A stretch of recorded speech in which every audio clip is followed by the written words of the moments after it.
السلام علیکم ورحمۃ اللہ وبرکاتہ۔ آپ دیکھ رہے ہیں حکیم احسان الخالق یوٹیوب چینل، اور میں آپ کا میزبان حکیم احسان الخالق خلیق۔ اللہ تعالیٰ سے دعا ہے کہ اللہ تعالیٰ تمام مسلمانوں کو امراض سے بچائے رکھے، محفوظ رکھے، امان میں رکھے، اور جو کوئی امراض میں مبتلا ہیں اللہ تعالیٰ ان کو شفا یابی نصیب فرمائے اور ان کے مرض کو صحت میں تبدیل فرمائے۔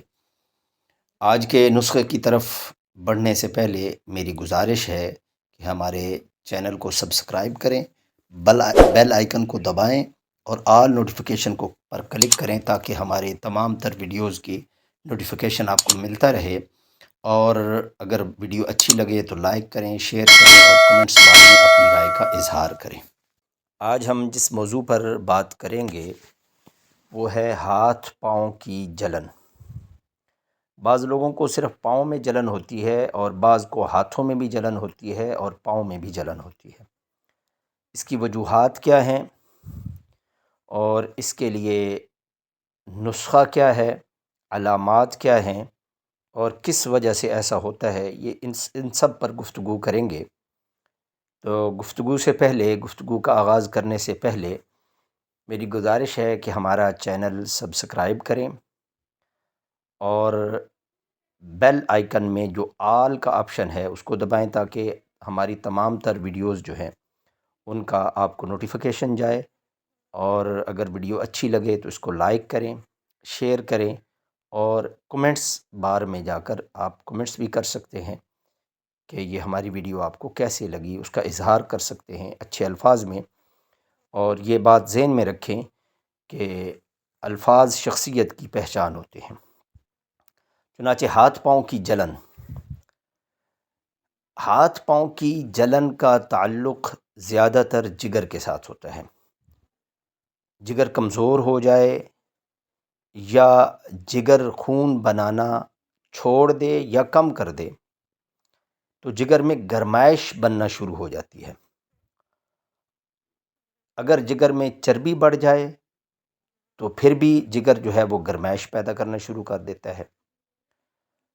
تو جب جگر کے معاملات ایسے ہو جائیں، یعنی جگر کا کام کرنا کم کر دے، کمزور ہو جائے، یا خون بنانا کم کر دے یا چھوڑ دے، تو اس کی پہلی علامت یہ ہوتی ہے کہ ہاتھ پاؤں میں جلن شروع ہو جاتی ہے، اور اس کے ساتھ ساتھ چڑچڑا پن بندے کے اندر آ جاتا ہے، بات بات پر بندہ غصہ کرتا ہے۔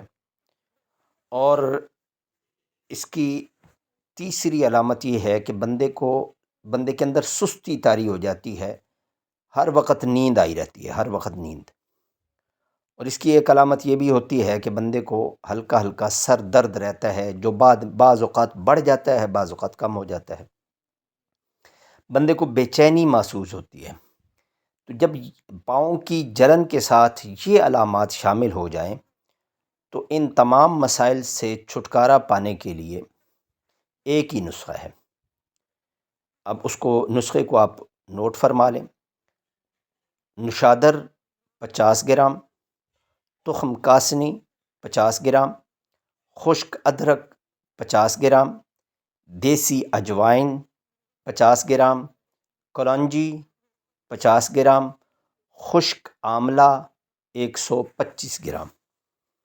اگر ہائی بلڈ پریشر کے مریض ہیں تو یہی کافی ہے، اور اگر ہائی بلڈ پریشر کے مریض نہیں ہیں، بلڈ پریشر ہائی نہیں ہوتا، تو پھر اس میں نمک جو ہے، سیاہ نمک ہے، وہ 20 گرام ڈال لیں۔ اب تھوڑا سا ان اجزاء پر جو میں نے عرض کیے ہیں ان کے اوپر تھوڑا سا غور کرتے ہیں۔ سب سے پہلے نشادر جو ہے یہ زہریلے مواد کو جسم سے خارج کرتا ہے، یہ نشادر کا کام ہے۔ تخم کاسنی یہ جگر کے اندر جو ورم بن جاتا ہے یا جگر کے اندر رسولی ٹائپ بن جاتی ہے اس کو ختم کرتا ہے۔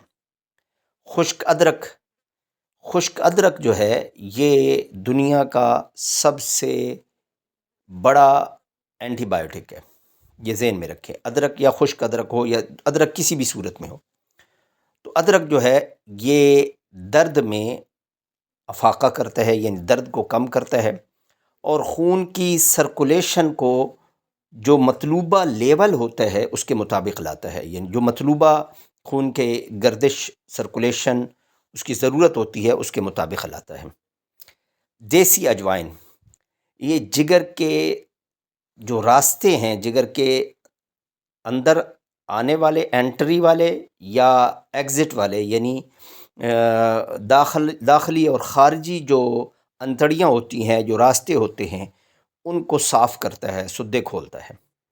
خشک آملہ یہ وٹامن سی سے بھرپور ہے، اس کے اندر وٹامن سی کی اچھی خاصی مقدار پائی جاتی ہے، تو یہ بھی جگر کے لیے بہت مفید ہے۔ یہ تمام اشیاء آپ کو پنسار سے مل جائیں گی، صرف یہ ہے کہ یہ ذرا اچھی حالت میں اور صاف ستھری لے لیں، اور سب کو ملا کر، صاف کر کے ملا کر ان کو پیس لیں، اور جب ان کو پیس لیں گے تو اس کو نام ہم سفوف کہتے ہیں، تو سفوف اس کا بنا لیں، اور کسی بھی جار میں، ڈبے میں ان کو محفوظ کر کے ڈھکن بند کر کے ان کو رکھ لیں۔ ایسے رکھیں کہ اس میں نمی اور ہوا کا داخلہ نہ ہو، یعنی کھلا نہ رکھیں۔ اب اس کی ترکیب استعمال، اس کا ترکیب استعمال یہ ہے کہ ہر کھانے کے 1 گھنٹہ بعد، ہر کھانے کے 1 گھنٹہ بعد آدھا چمچ، جو ٹی سپون ہوتا ہے نا، چائے والا چمچ، پانی کے ساتھ استعمال کریں، تو انشاءاللہ چند دنوں کے اندر ہی اللہ کے حکم سے ہاتھ پاؤں کی جلن بھی ختم ہو جائے گی، اور جگر بھی انشاءاللہ مضبوط ہو جائے گا، اور جگر جو جن افعال میں جگر کمزور تھا ان میں ایکٹیو ہو جائے گا، اور جگر خون بنانا شروع ہو جائے گا۔ تو دعاؤں میں مجھ سمیت پوری امت کو یاد رکھیے گا۔ السلام علیکم ورحمۃ اللہ وبرکاتہ۔